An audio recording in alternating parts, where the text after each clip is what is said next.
Hello world! Today's LeetCode problem is remove duplicates. It's one of the famous LeetCode problems. So the problem link will be provided in the description below. So let's start. Array nums are provided here, and here we have an array assigned to nums variable. Let's first loop through the input nums array and see this creates a range starting from 1 and going up to, but not including, len nums. Then we check whether the element at the current index n is equal to the element at the previous index n minus 1. In other words, it's checking if the current element is the same with the element immediately before it in the list. As we see, it returned true. Now let's check whether the element at the current index n is not equal to the element at index 2 positions before it, n minus 2.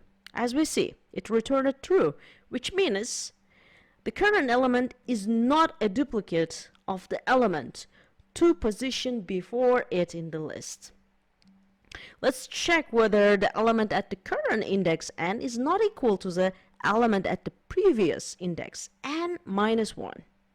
It returned false. It means the current element is a duplicate of the previous one, of the previous element.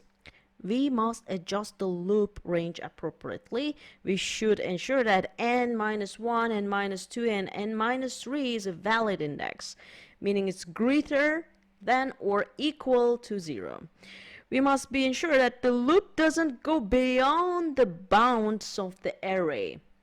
It is one of the most important things that we must take into consideration while doing this loop. Any loop, we must not go beyond the bounds of the array. Otherwise, we encounter an index out of range error like this. Let's change it back to n minus 1. Okay, in the next step, we can create a counter or pointer to keep track of the position in the array where non-duplicate elements are placed. Non-duplicate. Let's see how it works. If a non-duplicate element is found at index n, it might be assigned to nums count ordered array, and then count ordered array is incremented to prepare for the next non-duplicate element. Now we can return this count ordered array. Finally, we see it returned the expected result 2. It means there is just one element in the array which is not duplicate, and this element is 2. So we solved the problem. Congratulations.